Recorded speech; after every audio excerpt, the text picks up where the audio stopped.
संग मन सगली खोट साध कै संग मुख उजल होत। साध संग मन सगली खोट साध कै संग मिटै अभिमान।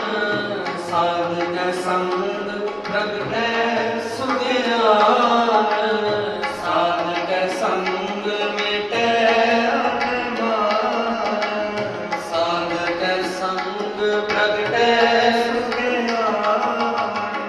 साध कै संग बुझै प्रभु तेरा। साध संग